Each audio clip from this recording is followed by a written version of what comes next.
They said it was impossible to escape. The Nazi high command built their reputation on it. Colditz Castle, perched high on a cliff in the heart of Germany, was supposed to be the end of the line for Allied prisoners who had embarrassed the Third Reich one too many times. This wasn't just another POW camp. This was where they sent the troublemakers, the escape artists, the men who refused to accept captivity. The Germans called it Auflage 4C, escape-proof, impenetrable, the ultimate prison. But they made one critical mistake.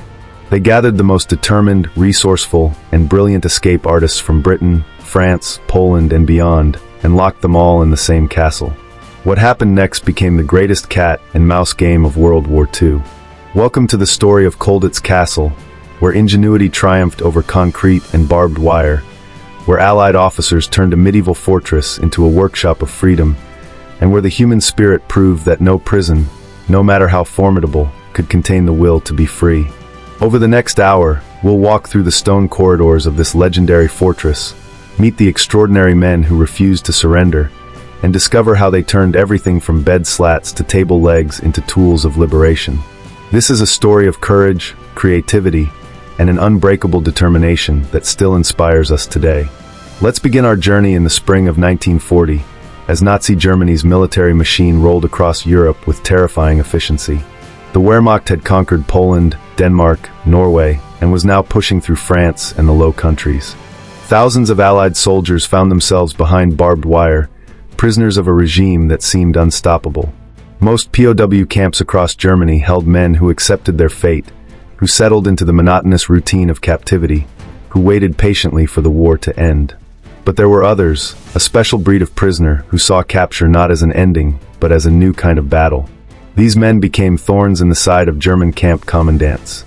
They dug tunnels, they forged documents, they cut through wire, they walked out disguised as German officers or civilian workers. Each escape attempt, successful or not, forced the Germans to divert resources, manpower, and attention away from the war effort. It was psychological warfare at its finest. The German high command grew frustrated. They needed a solution, a place to concentrate these persistent troublemakers where they could be watched more carefully, and where escape would be, theoretically, impossible. Their answer was Colditz Castle, or as the Germans officially designated it, Auflage 4C. Auflage stood for Offizierslager, an officer's camp, and Colditz would house only officer prisoners. The Geneva Convention guaranteed certain privileges to captured officers, and ironically, these privileges would later aid escape attempts. But the Germans weren't concerned about that. They looked at Colditz and saw perfection. The castle sat atop a steep cliff overlooking the town of Colditz in Saxony, about 30 miles southeast of Leipzig. The rock face dropped away on three sides, making any climb nearly suicidal. The only approach wound through the town itself, where civilians and guards would immediately spot any escaped prisoner. The castle itself dated back to the 11th century, its thick stone walls having witnessed centuries of European history. By World War II, it had been everything from a royal residence to a mental hospital to a workhouse for the poor. Now it would become a prison, but not just any prison. The Germans reinforced it with modern security measures. They strung barbed wire across every possible exit point. They installed searchlights that could turn night into day. They positioned guards in watchtowers with overlapping fields of fire. They conducted regular roll calls, sometimes multiple times per day, to ensure every prisoner was accounted for. They sealed off rooms, bricked up passages, and created a security in-depth system that seemed impenetrable. The first prisoners arrived at Colditz in November 1940. They were Polish officers, men who had fought bravely during the September 1939 invasion, and who had not accepted defeat quietly in captivity. The Poles immediately began assessing their new home, not as prisoners resigned to their fate, but as soldiers planning their next operation. They studied the guards' routines, they measured distances, they observed weaknesses. This pattern would repeat with every new group that arrived. In the summer of 1940, French officers joined the Polish contingent. These men brought their own experiences and skills. Some were engineers who understood structural weaknesses in buildings. Others were linguists who could perfect German accents. Still others were artists who could forge documents with remarkable precision. The international nature of Colditz would become one of its defining features. Unlike many POW camps that segregated prisoners by nationality, Colditz forced different Allied nations to live in close proximity, and this diversity became a strength. British officers began arriving in November 1940. They brought with them a particular blend of stubbornness and creativity that would define many of Colditz's most audacious escape attempts.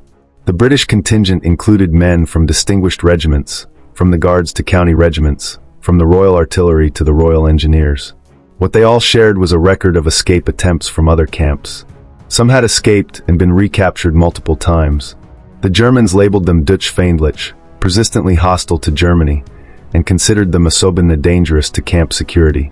Dutch officers arrived in 1941, adding their own determination to the mix. They too had tried to escape from other camps and had earned their transfer to Colditz. The castle was becoming exactly what the Germans intended, a concentration of the most escape-minded officers in German captivity. But it was also becoming something the Germans hadn't anticipated, a university of escape techniques where men from different nations shared knowledge, pooled resources, and learned from each other's failures and successes. Life inside Colditz followed a strict routine imposed by the German guards. Morning roll call, or appel, happened at 9 o'clock. Prisoners filed into the courtyard and stood in ranks while German officers counted them. This could take anywhere from 15 minutes to several hours if the count didn't match expectations. The Germans took roll call seriously because an incorrect count meant someone might be attempting escape. After morning appel came the long stretch of day to fill. Unlike enlisted men in other camps who were required to work, officers under the Geneva Convention could not be compelled to labor. This meant they had time, endless hours to think, plan, and scheme. Meals broke up the day, though the food was barely adequate. The Germans provided basic rations of black bread, ersatz coffee, thin soup, and occasional potatoes. These rations alone would have led to malnutrition, but the prisoners supplemented them with Red Cross parcels. These parcels, sent through neutral countries, contained tinned foods, chocolate, cigarettes, and other luxuries that made life bearable. The parcels also contained items that could be repurposed for escape attempts. Tins could be cut and shaped into tools. String could be woven into rope. Even the wrapping materials had value. The prisoners organized their own activities to combat boredom and maintain morale. They formed theatrical groups that put on elaborate productions with costumes and sets built from scraps. They created educational courses where officers taught each other languages, mathematics, engineering, and history. They held debates and lectures on every subject imaginable. They exercised in the courtyard, playing improvised versions of cricket, football, and other sports. All of this served a dual purpose. It kept minds sharp and spirits up, but it also provided cover for escape activities. Because beneath the surface of theatrical rehearsals and language classes, a secret war was being waged. Every new prisoner brought fresh eyes to assess the castle's defenses. Every day, men probed for weaknesses, tested boundaries, and developed new methods.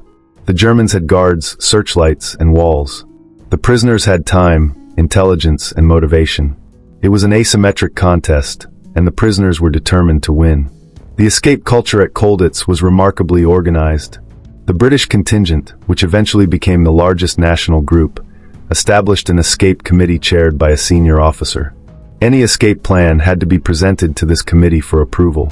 This prevented multiple groups from attempting escapes that might interfere with each other and ensured that limited resources like forged documents, German currency, and civilian clothes went to the attempts with the best chance of success.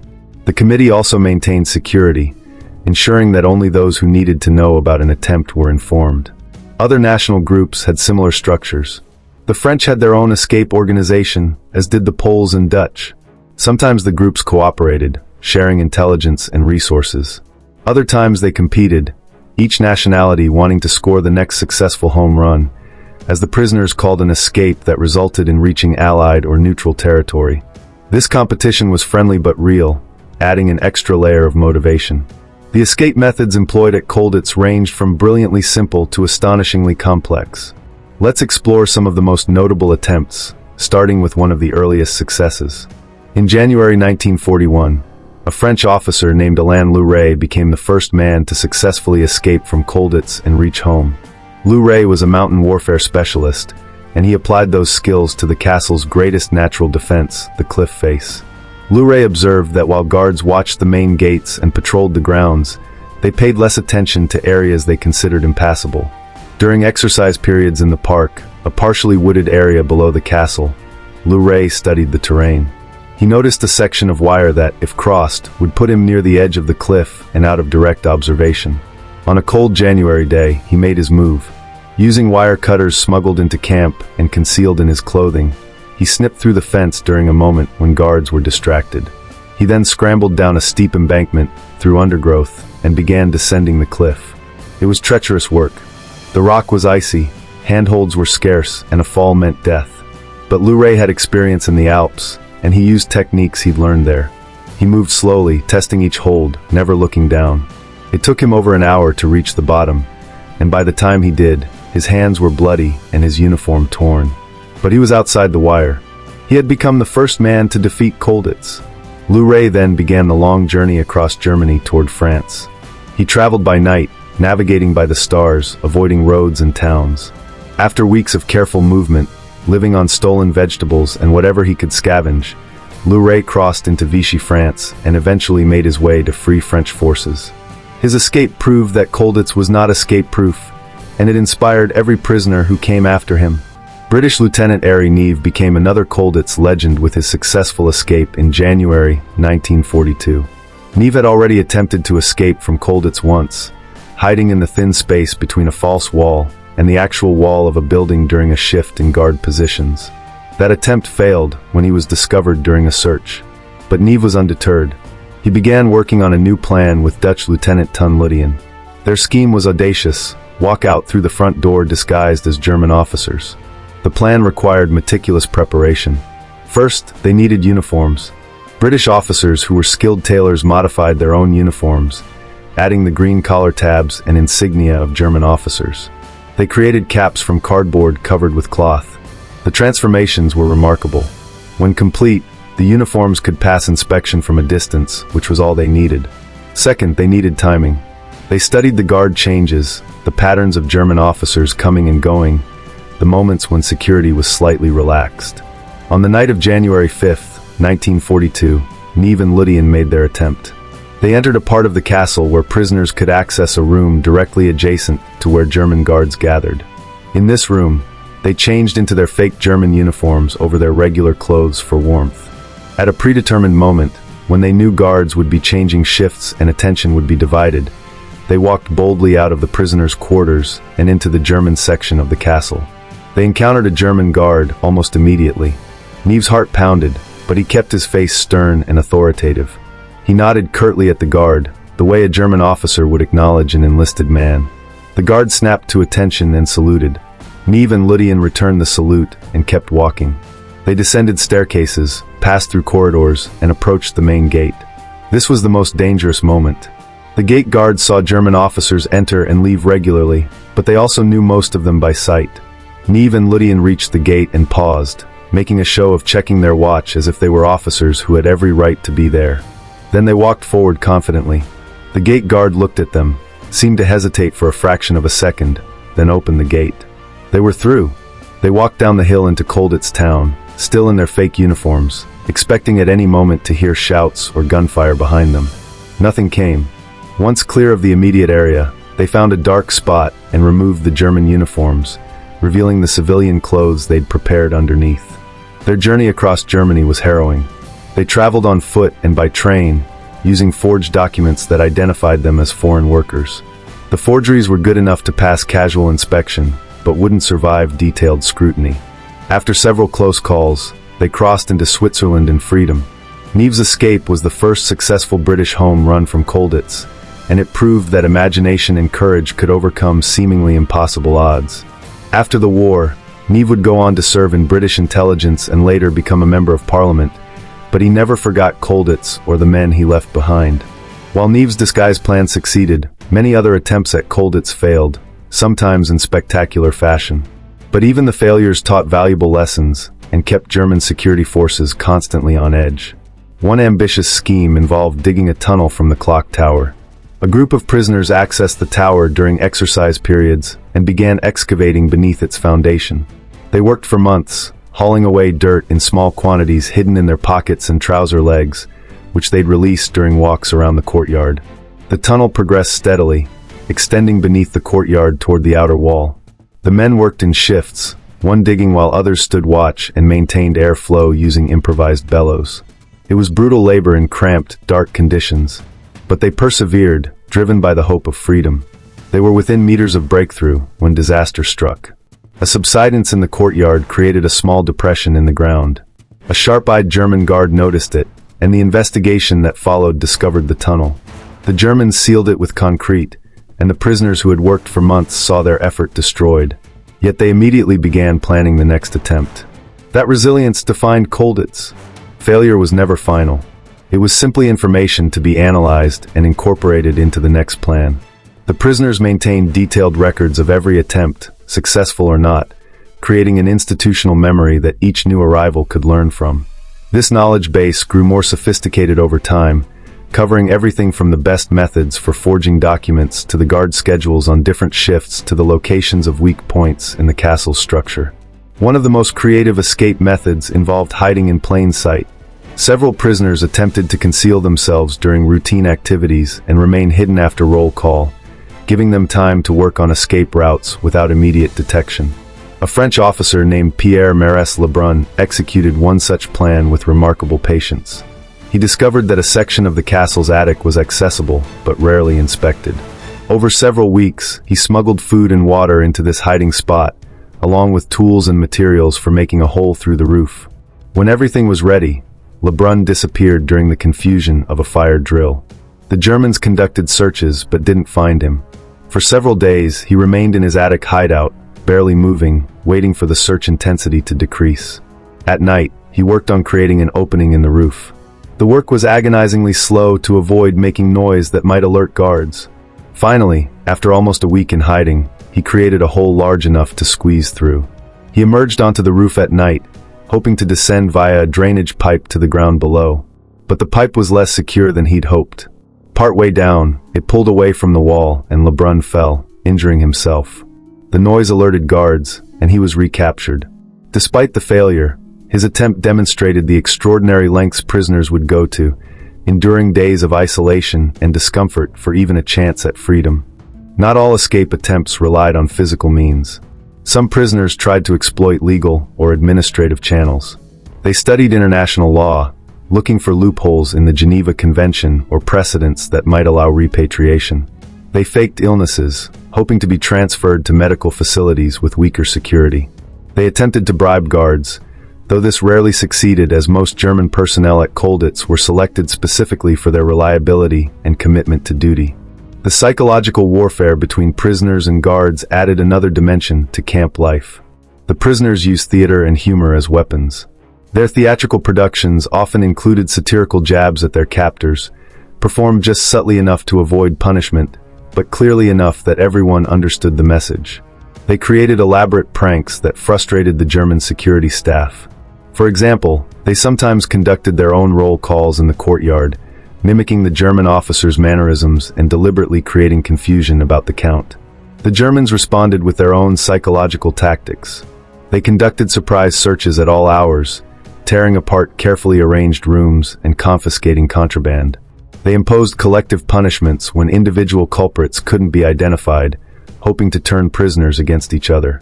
They restricted privileges when escape attempts were discovered. They played national groups against each other, suggesting that one nation's prisoners were receiving better treatment than another's. But these tactics largely failed at Colditz. The prisoners maintained remarkable solidarity, and the shared goal of escape transcended national differences.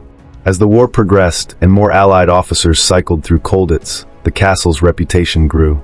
It became a badge of honor in POW circles to be sent there, a recognition that you'd caused the Germans enough trouble to warrant special attention. New arrivals brought fresh perspectives and skills. Some had engineering backgrounds that proved invaluable in assessing structural weaknesses. Others had artistic talents perfect for forgery work. Still others brought news from the outside world, updates on the war's progress that could be pieced together from different sources to form a picture of how the conflict was evolving.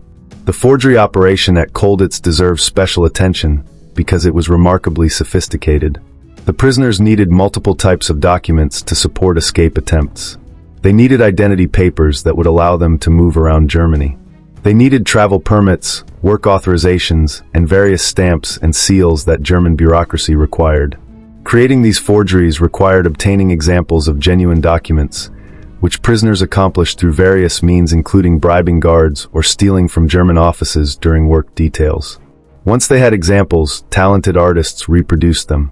They made ink from crushed pencil leads mixed with whatever binding agents they could find. They created rubber stamps by carving designs into the soles of boots or other rubber materials. They practiced German handwriting styles until they could replicate the flowing script perfectly. They even managed to obtain or create reasonable facsimiles of official German paper stock, aging it appropriately so new documents wouldn't look suspiciously fresh. The quality of these forgeries improved dramatically over time. Early attempts were crude and would only survive the most casual inspection.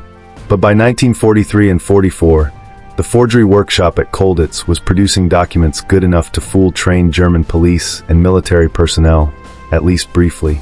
This capability was crucial for successful escapes because even if a prisoner made it outside the wire, he still had to traverse hundreds of miles of German-controlled territory to reach safety. One of the most ambitious projects conceived at Colditz never came to fruition, but has become legendary nonetheless: the Colditz glider. This was not a desperate improvisation, but a carefully engineered aircraft designed to be launched from the castle roof. The idea originated with two British officers, Bill Goldfinch and Jack Best, both of whom had engineering and aviation experience. They believed that with the right design and materials, they could build a glider capable of carrying two men over the castle walls and down to the river valley below, giving escapees a head start measured in miles rather than feet. The design was remarkably sophisticated. Using textbooks smuggled into camp and their own knowledge, Goldfinch and Best calculated the aerodynamics, the wing loading, the aspect ratio, and all the other factors that would determine whether their craft could fly. They designed a high-wing monoplane with a wingspan of about 32 feet. The frame would be built from wooden bed slats, floorboards, and any other timber they could scavenge. The skin would be cotton sleeping bags sewn together and treated with boiled millet to stiffen the fabric. Construction took place in a sealed-off attic space above the chapel. Access was through a false wall that appeared to be solid, but could be removed when needed. A team of prisoners worked in shifts, cutting, shaping, and assembling components. They built crude but functional tools from scrap metal. They created a workshop environment complete with workbenches and storage for materials. The security around this project was intense because discovery would mean not just its end, but severe punishment for everyone involved. The glider took months to build. Workers had to be patient, knowing that the war might end before they could launch. Indeed, as 1945 arrived and Allied armies closed in on Germany from both east and west, it became clear that liberation might come before the glider was needed. In April 1945, American forces liberated Colditz, and the glider was never flown in anger. After the war, aviation experts examined the design and construction and concluded that it probably would have worked. The Colditz glider represents the pinnacle of prisoner ingenuity, a project so audacious that it seemed like fantasy, but was grounded in solid engineering. The role of the German security staff at Colditz presents an interesting counterpoint to the prisoner narrative. The castle was commanded by a succession of German officers, the most notable being Hauptmann Reinhold Eggers, who served as security officer for much of the war. Eggers was a thoughtful man, a schoolteacher in civilian life, and he approached his job with professionalism. He respected his prisoners, even as he worked to keep them confined. He maintained detailed records of escape attempts, creating files on each prisoner and cataloging their methods and skills. Eggers and his staff faced an impossible task. The Geneva Convention required that they treat officer prisoners with certain dignity and allow them freedom of movement within the camp. This made security inherently difficult. The prisoners could move around, congregate, and organize in ways that would be impossible in a harsher regime. The German guards knew they were dealing with intelligent, motivated men who had all day to observe and plan. Every German guard or civilian worker who entered the camp was a potential source of information or materials. Every routine was a pattern that could be exploited. The Germans adapted their tactics over time. They increased the frequency of searches. They created a system of ferrets, guards specifically tasked with discovering escape preparations. These ferrets would appear unexpectedly, probing walls for hollow sounds, checking floorboards for signs of disturbance, measuring rooms to detect false walls. The prisoners countered by creating increasingly sophisticated hiding places and developing early warning systems to alert each other when ferrets were approaching. Despite their adversarial roles, A complex relationship developed between some guards and prisoners. They were, after all, sharing the same space for years. Some guards were sympathetic to the prisoners' plight, even if they couldn't openly help them. Others developed a professional respect for particularly clever escape attempts. There were guards who turned a blind eye to minor infractions, and there were prisoners who acknowledged when a German guard did his duty fairly and without unnecessary harshness. This humanization of the enemy was not universal. Some guards were martinets who enforced every regulation harshly. Some prisoners never saw their captors as anything but the enemy. But the long duration of captivity and the close quarters created opportunities for human connection that transcended the war. After the war, some former prisoners and guards corresponded, sharing memories and perspectives on their shared experience. As we approached the end of the war, the situation at Colditz changed dramatically. By early 1945, it was clear Germany was losing. The Soviet army was advancing from the east, and American and British forces were driving through western Germany. The prisoners listened to clandestine radios they'd built from smuggled parts and tracked the Allied advance. Hope grew with each passing week. But so did danger. As Germany collapsed, there was fear that fanatical Nazis might execute prisoners rather than allow them to be liberated. The senior Allied officers at Colditz negotiated with the German commandant, urging restraint and compliance with the Geneva Convention.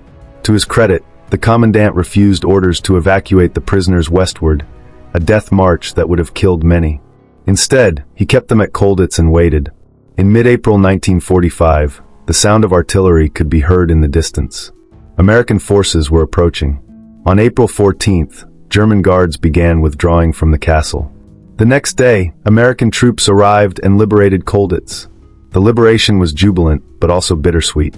Many prisoners had spent 4 or 5 years in captivity, watching their youth slip away behind stone walls. They celebrated their freedom, but also mourned the time lost. In the weeks that followed, they were repatriated to their home countries. They returned to families who had aged, to children who had grown, to a world that had changed in their absence. Many struggled to adjust to civilian life after years of confinement and the intense focus on escape. The legacy of Colditz has endured long after the war. The castle became a symbol of resistance and resilience. Books have been written about it, most notably by former prisoners like Pat Reed and Ari Neve, whose memoirs provided detailed accounts of life inside and the escape attempts they participated in or witnessed. A television series in the 1970s brought the Colditz story to a new generation, dramatizing the escapes and the daily life of the prisoners.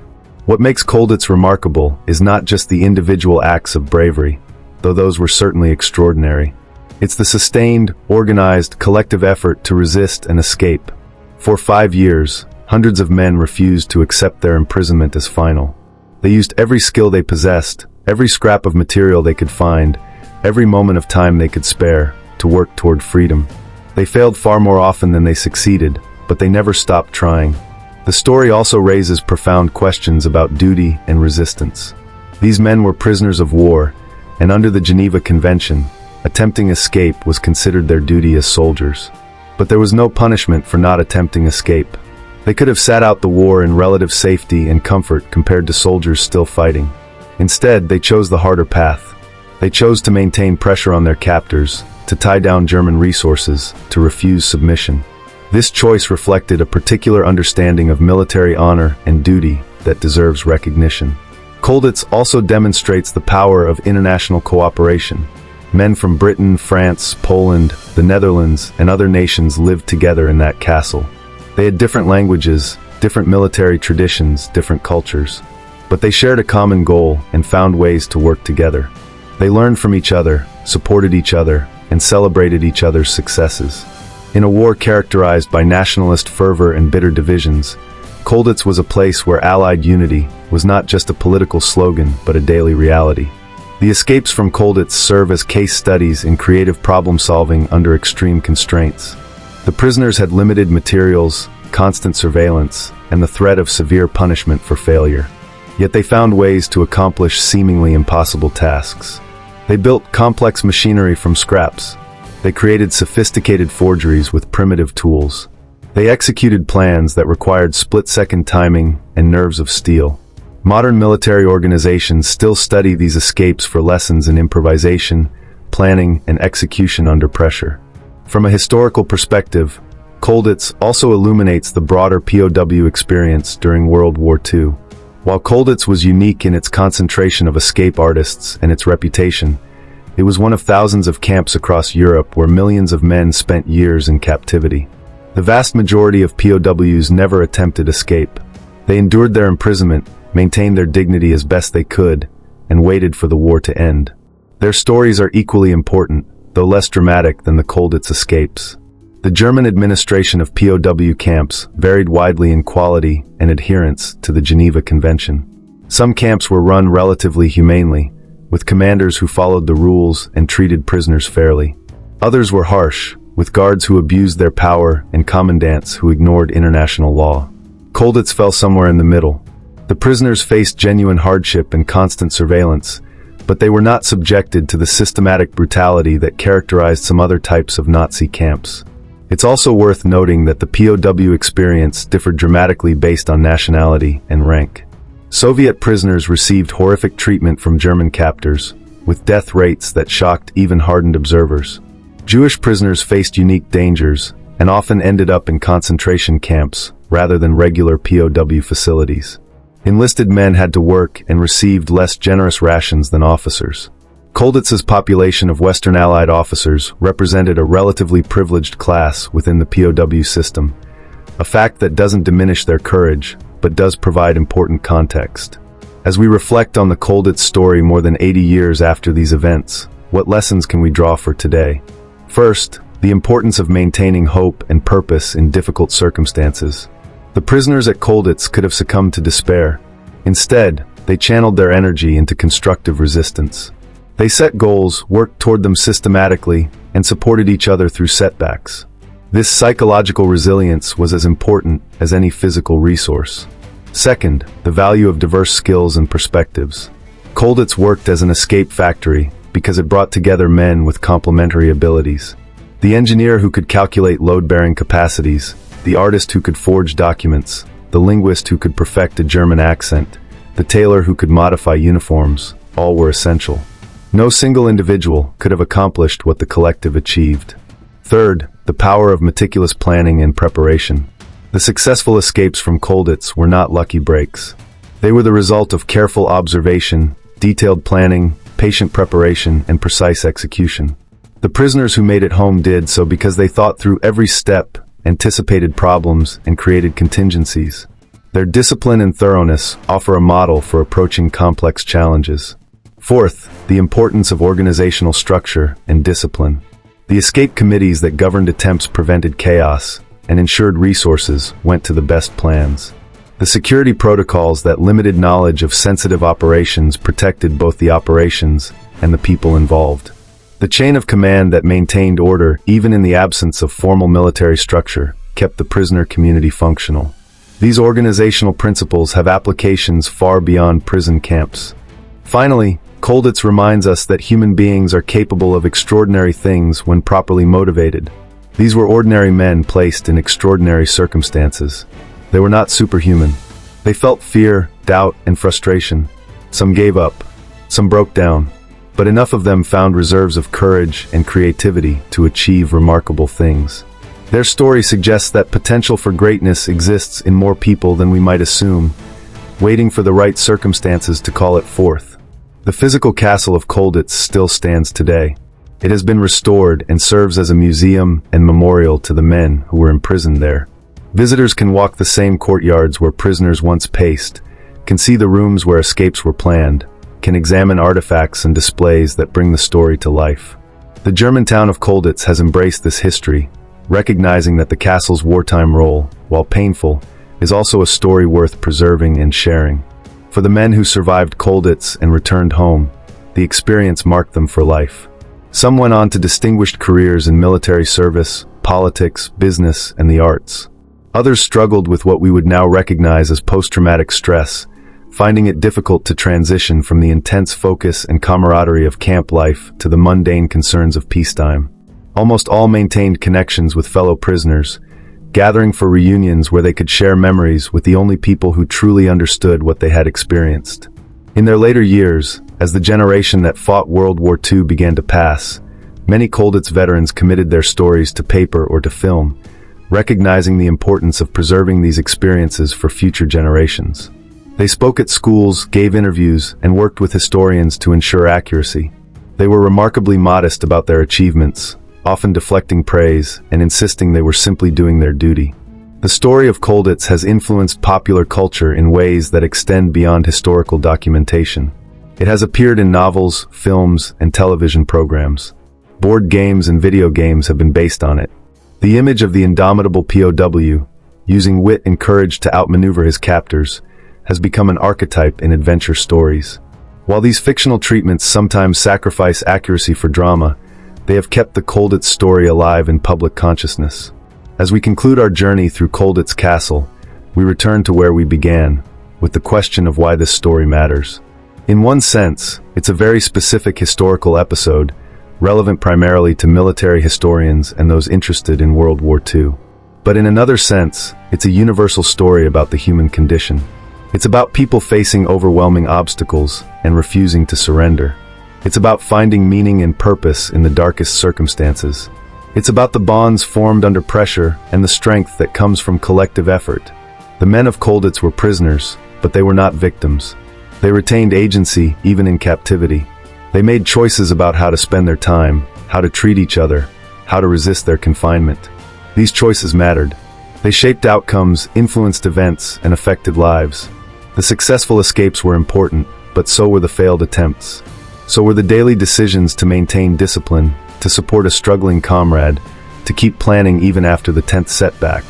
Today, when we face our own challenges, whether personal or collective, the Colditz story offers inspiration. It reminds us that circumstances do not define us, that creativity can overcome material disadvantages, that persistence can wear down even formidable obstacles. It shows us that ordinary people can accomplish extraordinary things when they commit to a goal and support each other in pursuing it. These are timeless lessons, as relevant now as they were 80 years ago. The escape-proof prison that wasn't escape-proof stands as a monument to human ingenuity and determination. Colditz Castle, with its thick walls and steep cliffs, was supposed to be the end of the line. Instead, it became a crucible where courage was tested and refined, where friendships were forged that lasted lifetimes, where the unconquerable human spirit proved itself again and again. The Germans called it Auflage 4C. The prisoners called it many things, some printable and some not. History remembers it as Colditz, the place where the impossible became possible, where freedom-loving men refused to accept their chains, and where a medieval castle became the setting for one of the most remarkable chapters of the Second World War. Thank you for joining me on this exploration of Colditz Castle. May the courage and resilience of those long-ago prisoners inspire us in our own lives, whatever challenges we may face.